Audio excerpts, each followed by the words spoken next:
Álvaro García Linera estudió matemáticas en la Universidad Nacional Autónoma de México y ha dictado cátedra en la Universidad Mayor de San Andrés. Colaboró en la fundación del ejército guerrillero Tupac Katari, cuyos objetivos principales eran la lucha por la igualdad social y en contra de la enajenación cultural e ideológica de los pueblos de los Andes. Estuvo encarcelado 5 años por su militancia política. Se define como un marxista seducido por la insurgencia indígena y ha publicado numerosos libros sobre sociología y teoría política, incluyendo La potencia plebeya, Interculturalidad, Decolonización del Estado y del Conocimiento, Forma Valor y Forma Comunidad, y Hacia el Gran Ayú Universal.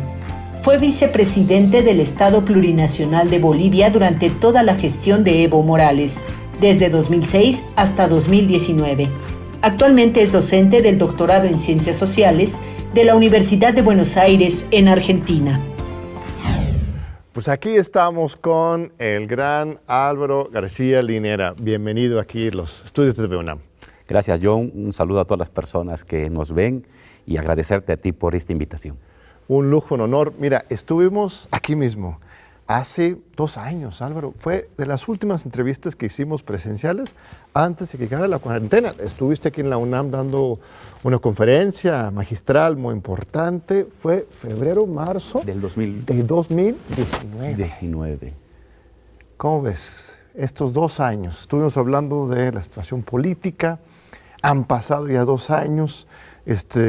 Nos acompañas por este gran privilegio de que Álvaro nos presentó este libro en la FIL de Guadalajara, que plantea una utopía, ¿no? Post-COVID, post-neoliberalismo. Estos 2 años nos dan un empuje de esperanza o de desesperación y tristeza. De angustia esperanzadora.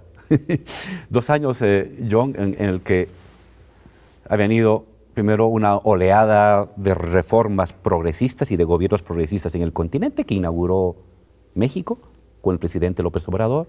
Le siguió luego Fernández en Argentina. Le ha seguido luego Luis Arce después del golpe de Estado en Bolivia. Veremos qué pasa en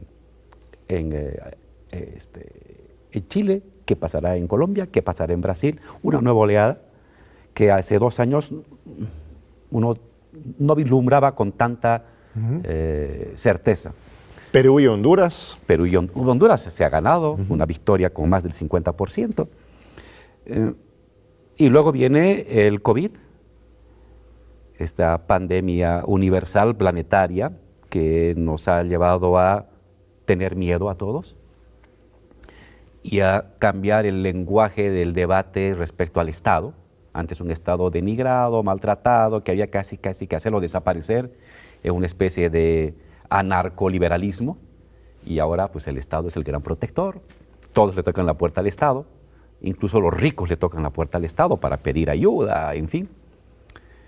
Ha cambiado los ejes del lenguaje público, del lenguaje gubernamental, y el gran encierro.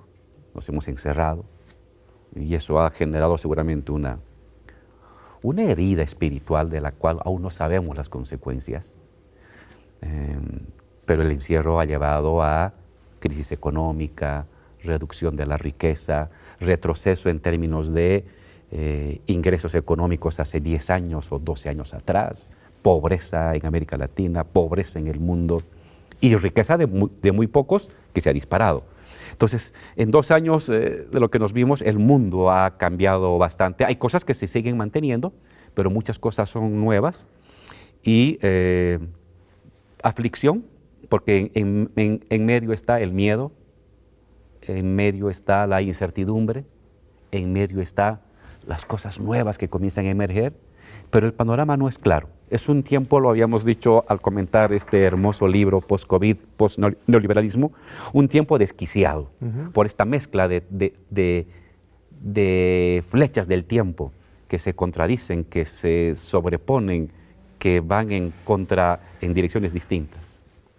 Lo he escrito en otras partes que espero, no sé si estés de acuerdo, que estamos viviendo, en cierto sentido, el equivalente, el espejo del colapso del comunismo real, ¿no?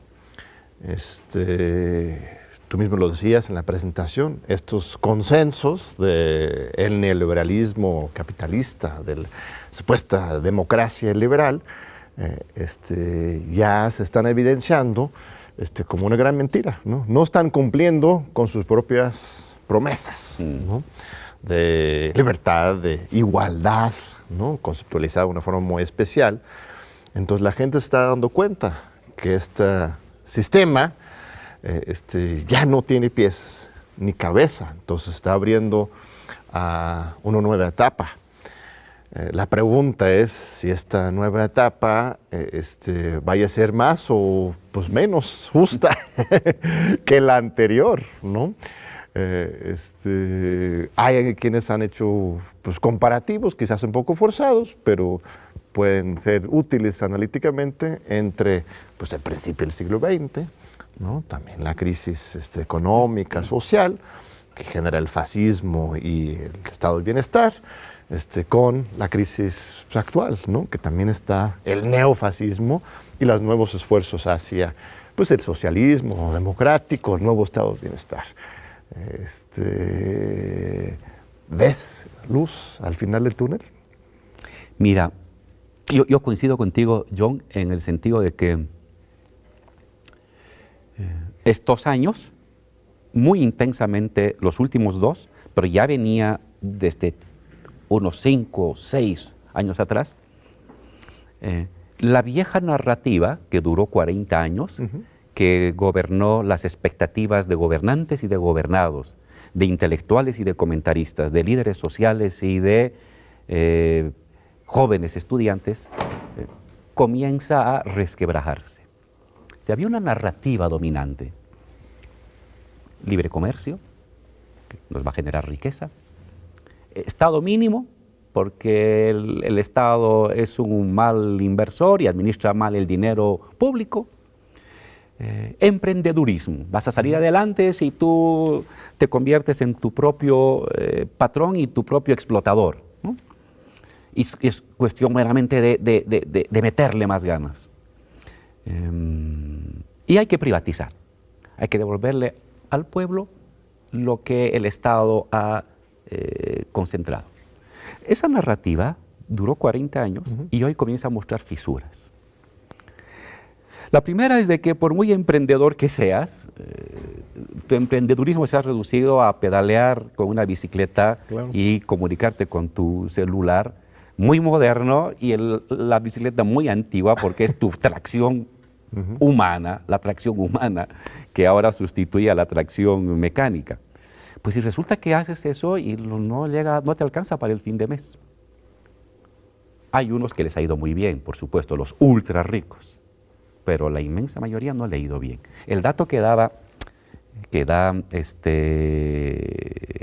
Oxfam, el 1% de los ricos tiene el 50% de la riqueza del mundo. Es una obscenidad que suceda una cosa así.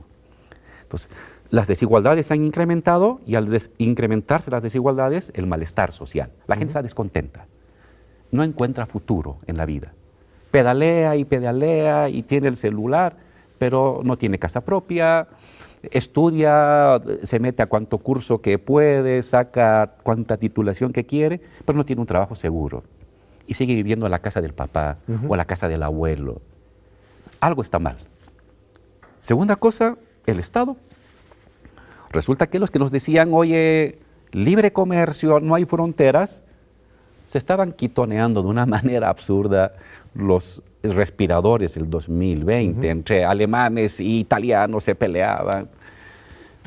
Los norteamericanos construyen su vergonzoso muro, que es una vergüenza planetaria, un muro para que no entren los migrantes del sur. ¿Dónde está que ya no había muros, no había ya fronteras? Y ahora te dice Trump y también ahora Biden, América primero, consume americano. Pero no que íbamos a consumir la fábrica planetaria, que éramos éramos un pequeño pañuelo donde todo estaba interconectado. No es cierto, porque hay países que te dicen, yo voy a consumir lo que yo produzco. y no me importa lo que tú produces. Y me peleo con China, y se pelea con México para la importación de acero, y se pelea con los alemanes por la importación de carros. Es decir, la vieja narrativa comienza a mostrar contranarrativas, fisuras. Esto es muy nuevo. Y ahora viene el Fondo Monetario Internacional y te dice, oye, hace 2 años te decía 0 déficit fiscal, ahora te digo, imprime el dinero, produce más dinero. Ponle a funcionar la maquinita del Banco Central para imprimir dinero, y si tienes déficit no me importa por ahora. Y Biden, bien, ha invertido el 13% de su Producto Interno Bruto en 2 años para dar apoyo a los que han perdido el trabajo, para dar apoyo a los empresarios que tienen problemas con sus deudas. Entonces, ya no funciona la narrativa de esos 4 ejes. Es cansada, ha entrado en ocaso. ¿Qué contranarrativas hay? La que viene del progresismo. Preocuparte por los pobres, presencia del Estado fuerte, que dirija la economía, que planifique, distribuir la riqueza, reducir las desigualdades. Pero también es una narrativa que avanza y tiene problemas. Entonces, es un tiempo actual donde ninguna narrativa es dominante. Claro. Está la vieja narrativa neoliberal que sigue dirigiendo el mundo por la inercia, pero ya no seduce, ya no conquista, ya no se irradia, retrocede. Y las nuevas narrativas tampoco tienen la suficiente fuerza. Entonces es un momento en el que no hay un destino previsible, todo está en disputa, ¿no? Y quizás eso va a ser la característica de esta década, John. Narrativas débiles, pro mercado, pro Estado, pro desigualdades, pro igualdades, van a ser narrativas en disputa que van a triunfar un poco, retrocede, o a triunfar un poco, retrocede, y no hay un norte hegemónico todavía. Algún rato lo habrá, pero por esta década, por lo menos en el continente y en el mundo, vas a tener, diríamos, un momento liminal, un pórtico donde sabes lo que no está bien, pero no tienes claridad lo que debería venir. Y esto, lo has escrito, será la característica de esta segunda ola progresista. La primera llegó con una potencia así revolucionaria, ¿no? O sea, ponía las cosas de cabeza en todo Sudamérica, con variaciones, obviamente. Y ahora esta segunda ola va acumulándose, pero dentro de este nuevo contexto de incertidumbre, ¿no? Ves los casos de Argentina y Bolivia, en que pues regresa, ¿no? Obviamente la reacción no logró borrar del mapa los avances de la primera ola, pero la segunda todavía le falta para consolidar esta nueva versión, ¿no? Pero América Latina como región, pues otra vez pareciera posicionada para ejercer un liderazgo. La verdad es que no hay otro continente, ni Europa, ni los Estados Unidos, ni quizás Asia, ni el Medio Oriente, que realmente están innovando tanto en materia democrática en particular, ¿no crees? Sí. América Latina en ese sentido ha sido vanguardista en el debate mundial. Los temas que nosotros debatíamos en el 2010 y el 2015, lo están debatiendo ahora en Europa. El Estado, que no preocuparte por el déficit fiscal tanto, que redistribuir la riqueza, que hacer cadenas regionales y locales y no meramente cadenas planetarias, porque puede haber problemas de suministro. Esos temas que ahorita son la aflicción de Biden y de la von Leyen de Europa, pues eran temas que ya los debatimos hace 10 años. Nos adelantamos un poco al tiempo. Claro. Y en ese sentido, ciertamente el continente es como una luz de esperanza, porque es donde mejor se está trabajando las posibilidades de una nueva narrativa planetaria. Y lo bueno de ahora es que el debate que era continental, pero no era mundial, ahora ya es un debate mundial. Nuestras preocupaciones son ahora del mundo. Antes eran una preocupación solamente del continente. Y sí, frente a una lectura fatalista y teleológica que hablaba de fin del ciclo progresista, no es cierto. Porque si hubiera fin del ciclo progresista, quiere decir de que, bueno, ya no debería haber López Obrador, ni debería haber Arce, ni debería haber Argentina con Fernández. No. Lo que ha habido son oleadas. La primera oleada, 2000-2015, comienza a debilitarse, regreso de gobiernos conservadores por vía democrática o vía golpista, Brasil, Bolivia, Argentina, y otra vez Ecuador, y luego otra vez una nueva oleada. Pero ciertamente esta nueva oleada no es similar a la de la primera. No tiene tanto vigor esta segunda oleada, ¿no? A pesar de que es una oleada que ya tiene acompañamiento mundial, pues también hay una oleada rosa en Europa. Claro. Con Alemania, la socialdemocracia, con el PSOE y Podemos en España, con Dinamarca, con Suecia, con Noruega, hay una oleada rosa europea. Entonces, la oleada rosa se ha extendido en el mundo, pero es más débil. Yo no me atrevería a decir de que vamos a entrar en un periodo largo de 15 o 20 años de esta nueva oleada. Va a ser más complicada porque hay todavía incertidumbre. Lo viejo sigue, pero resquebrajado y cansado, y lo nuevo no es todavía tan vigoroso. Y siento que va a haber como una especie de empate catastrófico de triunfas, pierdes, pierdes, triunfas. Avance de la izquierda, avance de la derecha, victoria de la derecha donde había izquierda, luego victoria de la izquierda donde había derecha. El continente y el mundo se va a mover en este tiempo desquiciado de esa manera. ¿Hasta cuándo? Hasta cuando se consolide una mirada del mundo, que puede ser o muy conservadora. Hay propuestas de derecha muy conservadora y muy autoritaria. No se ve tanto en México todavía eso, pero ojo, hay en el mundo un controleaje muy conservador, racista, antiindígena, antimigrante, antiderechos de las mujeres, que está creciendo y creciendo, incluso que puede prescindir de la democracia. Bolivia demostró que la derecha, llegado el momento, puede pasar por encima de la democracia. Ya no es una fiel aliada de la democracia la derecha, sino es una aliada circunstancial y meramente instrumental. Y entonces hay una propuesta de narrativa ultraconservadora y anti-igualitaria, una propuesta progresista e igualitaria, con distintos matices, y una propuesta del viejo neoliberalismo senil que todavía se desespera por mantenerse. Entonces tú al menos tienes en el escenario, en disputa en el mundo y en el continente, tres narrativas. Y no sabemos cuál de ellas triunfará. Claro, uno apuesta a que sea la narrativa progresista, pero eso se va a ver en la calle. Estuvo aquí en noviembre de 2019, y me estoy acordando, nuestra entrevista más bien fue en febrero de 2020, es que parece buenos años. Después del golpe. Hace 2 años justamente, sí, pero en 20. Después del golpe. Pero estuvo justo antes Emanuel Wallerstein aquí. De hecho, su último viaje al extranjero, su última entrevista que él dio a la televisión fue aquí mismo con nosotros en TV UNAM. Su último texto, uno de los últimos textos que publicó fue en el primer libro que publicamos en el programa universitario.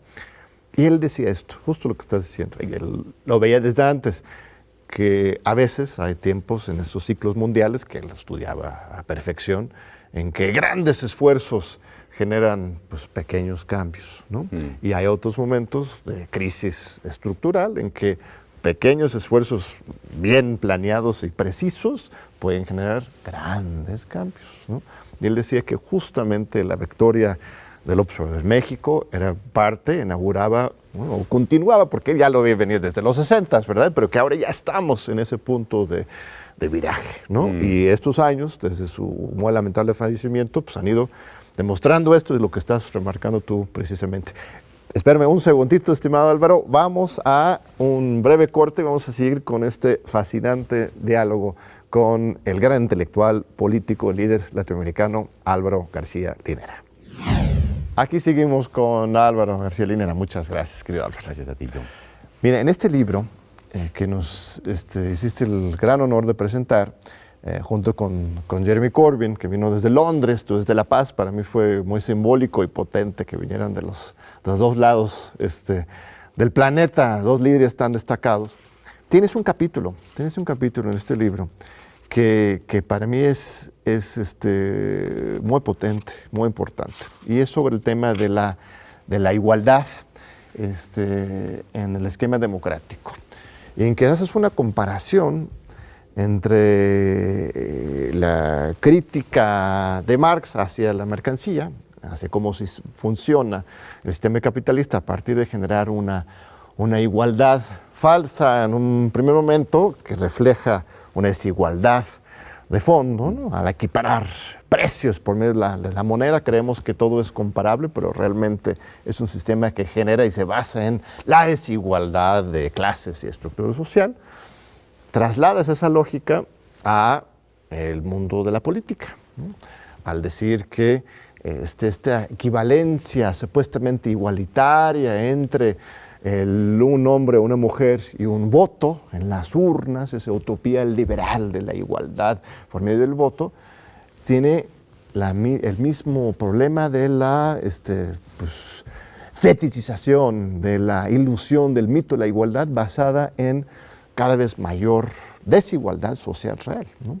Es una crítica muy profunda porque lo que estás diciendo es que la democracia liberal estrictamente electoral no es solamente insuficiente, sino quedarnos con esa metodología puede ser contraproducente, así lo leo yo, ¿no?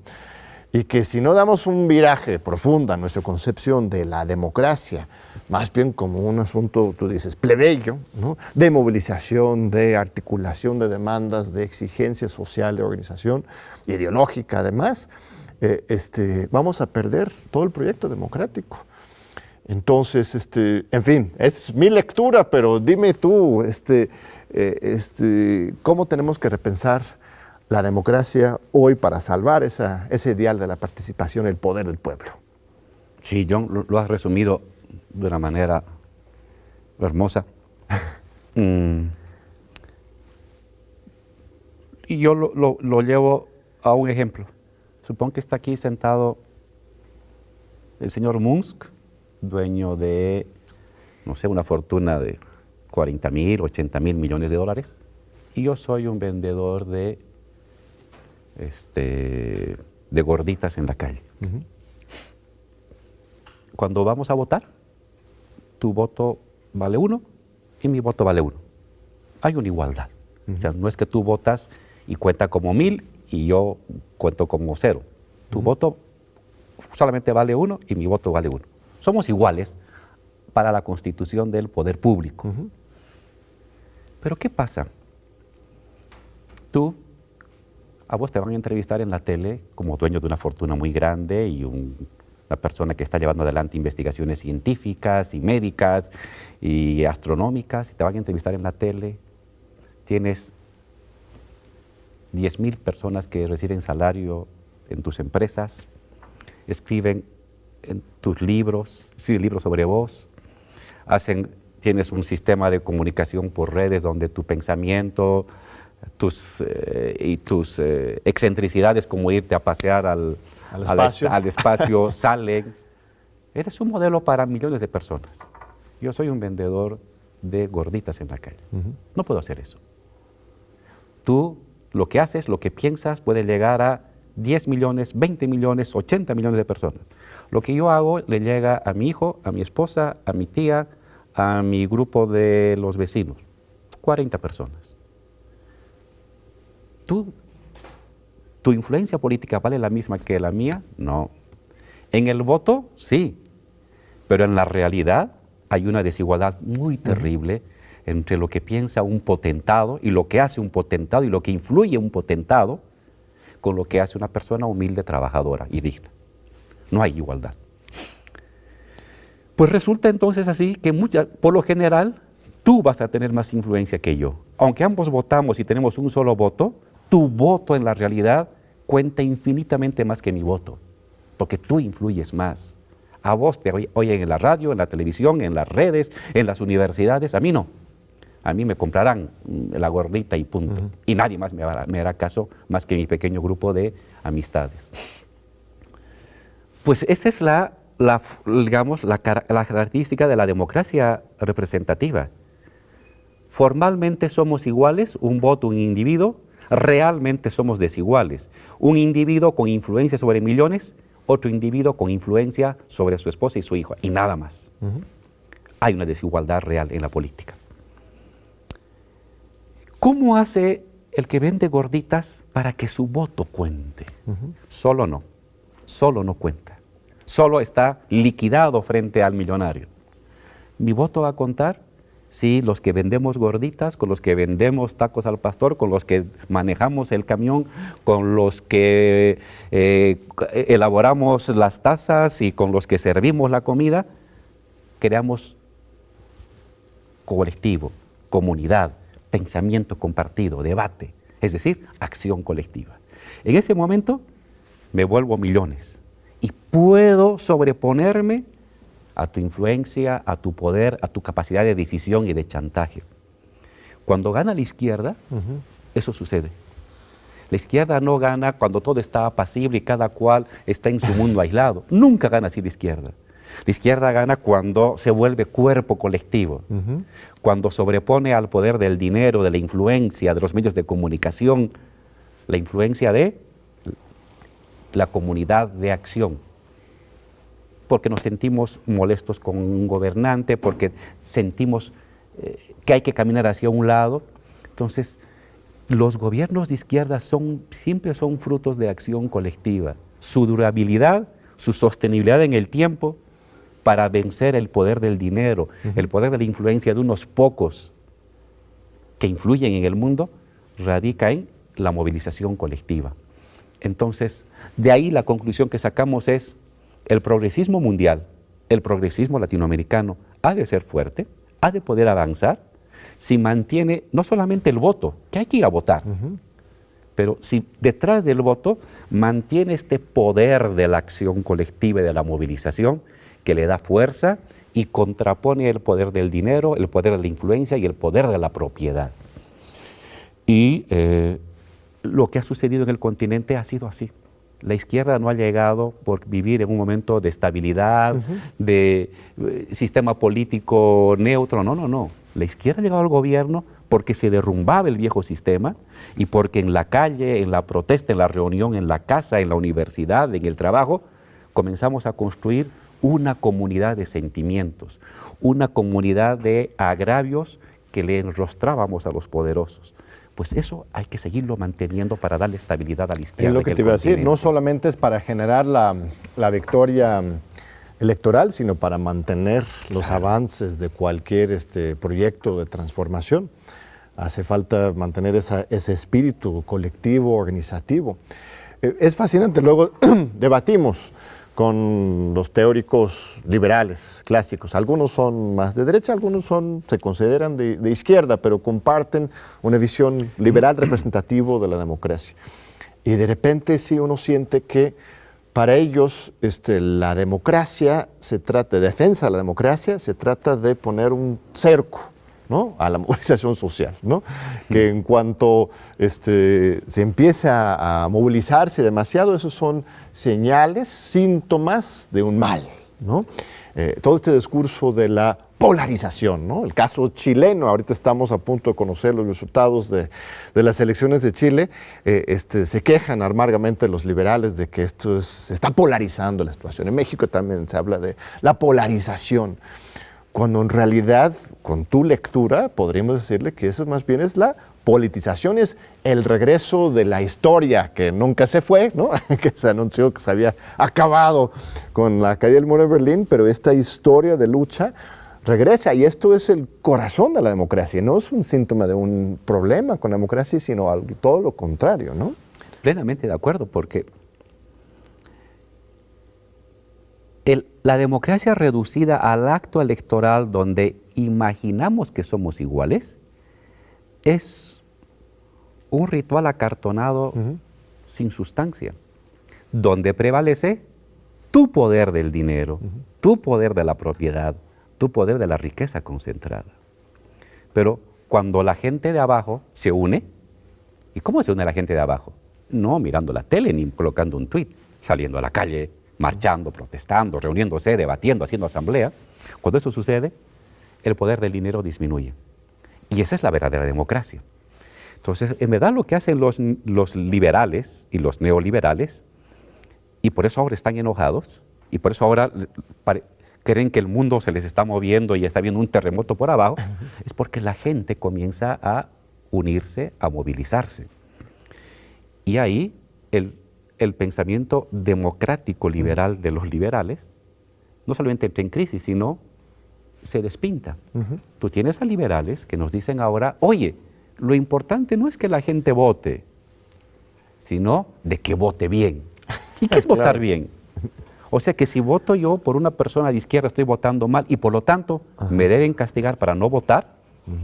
Mira, no es poca cosa lo que te dice ese premio Nobel. Te está, ¿Es saber quién es? es Vargas Llosa, Ajá. ¿no? Te está diciendo, oye, quizás sea mejor la democracia censitaria, porque hay una plebe que no sabe votar bien. Y hay que dejar que solamente voten los que votan bien, es decir, los ricos y los que trabajan para los ricos. Los responsables. Los responsables en favor de los ricos. Entonces, oye, ahí te está mostrando este giro autoritario de un pensamiento democrático liberal que se despinta cuando la plebe sale, cuando lo popular rompe su aislamiento y comienza a unirse y comienza a tener pensamientos compartidos de liberación, de igualdad, de justicia. Entonces, y esa es la democracia. Ese es el gobierno del pueblo. ¿Cuándo hay pueblo? Cuando estás en tu casa sufriendo y lamentándote de tus desgracias, o cuando te unes con tus vecinos, con tus compañeros, y marchas y protestas y luchas y reclamas. Pues esa es la verdadera democracia. Irrumpe el pueblo en sus derechos. Esa democracia no les gusta a los liberales. Esa les parece un extravío, les parece polarización peligrosa. Y para nosotros ese es el momento real de la democracia social. Y el efecto específico de la cuarentena, si bien no de la pandemia como tal, sino del aislamiento, sí es un efecto reaccionario, ¿no? Al retrotraernos, a obligarnos a estar los que podamos en nuestras casas, aisladas, esto tiene un efecto específico antidemocrático, ¿no? Claro, significó, pongamos el caso de Chile, que se dan unas grandes movilizaciones sociales el 2019, ¿no? Que desestabilizan el viejo sistema conservador de partidos políticos, ponen en duda toda la retórica y narrativa neoliberal que se había impuesto allí a sangre y fuego con la dictadura y que luego fue continuado por partidos de centro derecha. Y claro, viene la cuarentena y toda esa gran movilización queda asfixiada, queda ahogada, ¿no? Pero la sociedad luego ha visto la manera de recuperar otra vez su fuerza. Pero, sin embargo, tiene razón, la cuarentena en algunos casos, en países específicos, ha significado un proceso de bloqueo de la acción colectiva. En el caso de Bolivia, tras el golpe de Estado, la cuarentena se impuso con tanquetas en la calle. ¿Sí? Salían a marchar soldados, tenientes y capitanes con sus armas, como si fueras a matar el virus con una bala. Así es. ¿No? Y suspendieron las elecciones. Se suspendieron las elecciones y la cuarentena se imponía con patrullas policiales y militares recorriendo las calles, con tanquetas y helicópteros sobrevolando las casas, con tipos artillados. Fue una locura. Son casos extremos, pero muestra hasta dónde puede llegar la lectura tan autoritaria que tienen estas personas en oposición a la movilización social. Sí, una cosa muy especial sobre México en este contexto fue la convicción desde el primer día del observador, de López-Gatell, de todo el equipo de salud pública, de siempre apostar a el convencimiento, ¿no? Jamás se aprobó ningún reglamento, ni ninguna medida coercitiva para obligar a la gente a quedarse en casa. En algunos estados, en Jalisco, ¿no? Empezaron a detener a la gente que no tenía tapabocas, pero desde el gobierno federal siempre le ha apostado al convencimiento. Esto fue duramente criticado por una cierta clase social que con el pánico de clase, ¿no? Querían que metieran ahí a todos los trabajadores que tenían que salir a trabajar y que de repente no traen tapabocas, le veían así como una amenaza a su existencia, entonces reclamaban al gobierno a reprimir y controlar. Pero el presidente siempre con convencimiento, en realidad ningún país ha salido bien de esta crisis, hemos tenido muchas muertes que se lamentan terriblemente, pero con el tiempo se ha ido demostrando la efectividad de esta estrategia democrática, o sea, se salvaguarda la democracia aún en estos contextos. Pero ya me están llamando a otro corte, querido Álvaro, vamos a regresar ahorita con el ex vicepresidente del Estado Plurinacional de Bolivia, don Álvaro García Linera, que tenemos el lujo de recibirlo aquí en TV UNAM. No se vayan, te esperamos. Aquí seguimos con don Álvaro García Linera. Álvaro, el libro más reciente del Observador, de A Mitad del Camino, incluye un relato muy poético, muy profundo de la operación Rescate de Evo, de ti, de Gabriela Montaño, del equipo. Después del golpe de Estado en Bolivia. Alfredo Serrano Mancilla, que también estuvo aquí hace un mes y medio, también tiene un nuevo libro sobre este proceso. ¿Viste el misil que te dispararon mientras estaban disparando? ¿Tú estabas consciente de esto o no te quisieron asustar en ese proceso? Mira, John, en el libro del presidente López Obrador hay un capítulo dedicado a este tema, y el libro de Alfredo es el relato de esta geopolítica que se movió en torno a la salida de Evo. México, Estados Unidos, Colombia, Ecuador, Perú, Argentina, Bolivia, Brasil y Paraguay. Estuvieron involucrados en 2 días en torno a si Evo salía con vida o lo mataban. El libro es muy potente porque está elaborado, el de Mancilla, elaborado con los mensajes de texto de nuestros celulares, de presidentes, de cancilleres, de directores de Cancillería, de pilotos, de generales. Entonces, parece una historia fantástica. Pues no, esa historia fantástica sucedió en la realidad el 11 y 12 de noviembre de 2019. Y claro, nosotros recién nos hemos enterado con el libro del presidente López Obrador, que ha salido a mediados de año, sobre este incidente. Cuando nosotros entramos al avión mexicano que fue a sacarnos, lo único que vimos es de que al general que estaba en la escalinata impidiendo de que entraran los militares bolivianos, lo maltrataban, unos tenientes y unos capitanes, lo maltrataban muy agresivamente. Le apuntaron con sus armas. Eso vimos de la ventana, pero no vimos más.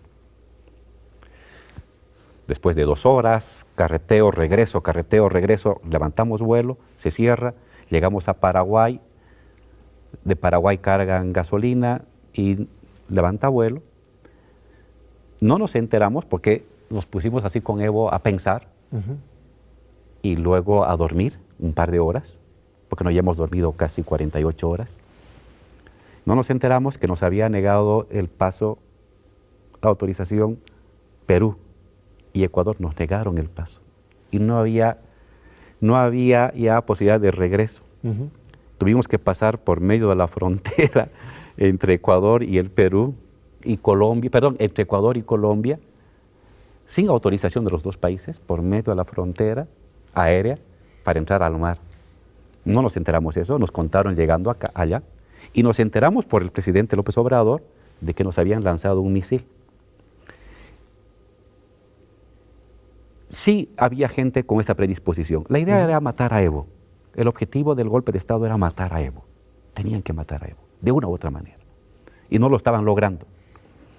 Y claro, cuando por fin, después de tanto impedimento, sabotaje, boicot para que el avión mexicano sale, es el último acto desesperado de unos militares golpistas que agarran un RPG, que es un lanzacohete que tienen los ejércitos de toda América Latina. No es nuevo, es antiguo. Y pues el libro relata que el general vio un destello. Sí. Vio un destello No nos contaron ese rato. No nos contaron cuando llegamos aquí, no nos contaron los meses que tuvimos de exilio, no nos contaron cuando habíamos ganado las elecciones y sí nos enteramos por el libro. Y claro, uno cuando se da cuenta de eso se le paran los cabellos de punta porque, claro, no estaríamos acá si eso se hubiera cumplido, Claro, no estuviéramos estado acá, ¿no?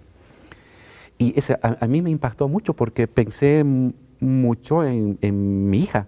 Tengo una hija de 4 años y pensé mucho en ella. Claro. Cuando leí no tenía el libro, me mandaron una fotografía de las páginas, quedé impactado de la brutalidad vengativa que hay de ciertas personas y que querían deshacerse de un presidente cuyo único delito fue ayudar a los pobres, Claro. servir a los pobres, a los humildes, ¿no?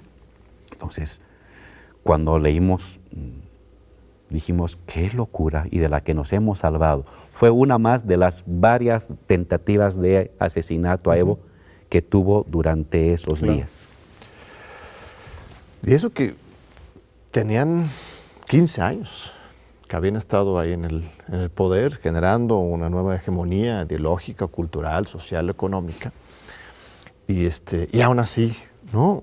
Se logró, pues, desde adentro, al fin de cuentas, de las fuerzas militares, generar esta traición.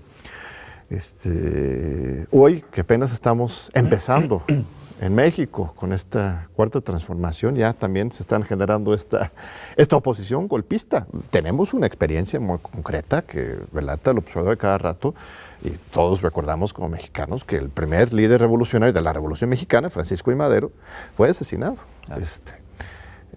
Queremos pensar que no hay ese peligro hoy, pero por lo menos de un golpe de Estado, por supuesto que hay intereses interesados en, valga la redundancia, en que esto ocurre en México. ¿Qué sugerencias, qué propuestas con distancias tomadas, pero también conoces bien en México? Estudiaste aquí en la UNAM, eres matemático aquí formado en las aulas de nuestra gran universidad, ¿no? Mira, la lección que yo saco es que toda lucha por la igualdad, por la reivindicación de los humildes de un país, de la gente laboriosa, de los trabajadores, tarde o temprano genera una reacción anti-igualitaria de sectores que ven sus intereses y sus privilegios afectados. Eso nos pasó a nosotros. Nosotros logramos sacar al 30% de la población boliviana de la pobreza. 30% en una década. Se convirtieron en personas de ingresos medios. Un dato, el salario mínimo era $50 y en una década se volvió $300. Y al mover de abajo hacia arriba, sin afectar al del medio ni al de arriba, no los afectas, pero mueves al de abajo. No es que igualas hacia abajo, igualas hacia arriba, subes a los de abajo hacia arriba. Pero hacer eso, estos que están acá, se sienten afectados. En Bolivia tú tienes el surgimiento de una clase media tradicional que antes ocupaba los cargos de ministros, de alcaldes, de los contratos con el Estado, de embajadores, de consultorías, de jueces. Antes era una clase media tradicional y ahora es un sector medio indígena popular. Ahora tú tienes un canciller de apellido indígena, tienes un vicepresidente indígena, tienes un ministro, un director de empresas, la mayoría de los diputados y senadores son indígenas, son obreros, son constructores. Tú tienes 300 de las 329 alcaldías y consejos municipales y asambleas departamentales compuestas por trabajadores, empleadas del hogar, vendedoras del mercado, obreros de la construcción, obreros fabriles. Pues eso que antes les pertenecía a una élite, ahora se ha democratizado. Y al suceder eso, esta gente genera rabia, genera resentimiento. Tanto es el resentimiento que hoy en Bolivia este sector de clase media va a los cuarteles militares a rezar para que haya un golpe de Estado. Abiertamente en las calles. Abiertamente en las calles, sí. Lo hizo cuando Increíble. ganó Luis Arce, Lo hizo hace un mes cuando había un paro, van, se ponen alrededor de los cuarteles militares, se hincan con sus velas, rogando a los militares para que haya un golpe de Estado. Porque los indios se han igualado. Es decir, su orden moral del indígena, que debería ser el que te trae el agua, que te sirve en la casa, ahora es el ministro. Su orden moral ha sido quebrado y no lo aceptan. Este es un fenómeno boliviano anti-igualitario de este sector de clase media tradicional y creo que cosas parecidas están surgiendo en otras partes del mundo y del continente. Tener cuidado con eso. ¿Y cómo se combate, estimado Álvaro? ¿Cómo se previene? ¿Cómo evitemos que esto se desborde? Yo diría dos tácticas. Políticas culturales, ¿no? De desmontar este encostramiento racializado y anti-igualitario de sectores medios mediante el fomento de la igualdad, la interculturalidad. El día en que un señor Marinkovic se case con una señora de apellidado Mamani, habrás tenido interculturalidad real. Las fronteras internas de tu país entre clases sociales, entre culturas, se habrán roto. Hay que promover interculturalidad en cosas básicas, en educación, en los centros de consumo, en la universidad ya lo hay, en la vida cotidiana, en los barrios, la mezcla, porque somos bolivianos. Es tan boliviano el señor Marinkovic, cuyo padre llegó de Serbia hace 100 años, como el compañero Mamani o Quispe, cuyo abuelo y su tatarabuelo vivían en los Andes hace 8.000 años. Claro. ¿No? Ambos son bolivianos y ambos tienen que mezclarse en la vida cotidiana. Esa es una tarea en la que el gobierno puede hacer políticas pedagógicas de interculturalidad y de fusión social. Y la segunda, a este sector que se ha visto igualado, políticas de movilidad social. Si ya no movilidad social ascendente, movilidad social horizontal, que permita que pueda entender que él también transforma y mejora su vida. No les agredimos nosotros a ellos. Los dejamos tal como están, pero los de abajo los igualaron. Sí, es que una versión de la lógica clase mediera es una lógica excluyente, ¿no? De privilegios, ¿no? Y ahora ya estás convirtiéndose en una clase media universal. Más amplia. Ya no depende de la exclusividad, sino pues, del mérito, del trabajo, ¿no? Y luego este grupo de personas no está acostumbrado a eso, pues ganarse la vida a partir de la cultura del esfuerzo, que debería ser lo que caracteriza y no clase de la media. Cultura del estirpe. Así es, así es. Entonces eso es el giro. Pues nos queda un minutito, querido Álvaro, un último mensaje para esta gran comunidad universitaria que sigue sus medios y que te admira y te quiere mucho. No, simplemente decirles que a los jóvenes, a los estudiantes, a los profesionales, que en México y el continente está viviendo un momento excepcional de transformación social. A pesar de esta angustia que a veces nos atraviesa a todos, de esta incertidumbre que nos atraviesa a todos, eso es la antesala de grandes cambios sociales. El estupor que a veces nos aflige, no sabemos por dónde ir, esa es la antesala de grandes cambios estructurales de las sociedades mundiales. Tú comparabas muy bien en los años, con lo que pasaba en los años 80. Sí, entre los años 80 cambió el mundo, para mal, pero cambió. Se acababa la lógica del Estado del bienestar y del capitalismo de Estado nacional popular latinoamericano y entramos al neoliberalismo. Pues bien, hoy está entrando en su ocaso lento, complicado el neoliberalismo, y no sabemos qué viene. Ojalá que lo que venga sea favorable a los sectores populares y la academia, el estudiantado, las universidades tienen un papel decisivo porque ellos son los constructores de ideas fuerza que pueden convertirse en hecho material. Entonces yo siento que las universidades, las personas que nos ven, los estudiantes, tienen en sus espaldas un privilegio angustiante, pero excepcional. Úsenlo, anímense a inventar el futuro. ¿No? Salten de la angustia que ahorita nos aflige a todos a la creación. Se requiere un quiebre espiritual, pero la juventud está para eso. Confío en ellos. Pues qué lindo mensaje de cierre. Muchísimas gracias, querido Álvaro, y gracias a usted, amable público, por seguir con nosotros, como siempre, su lealtad, su atención. Te esperamos nuevo en 8 días aquí en tus Diálogos por la Democracia en TV UNAM.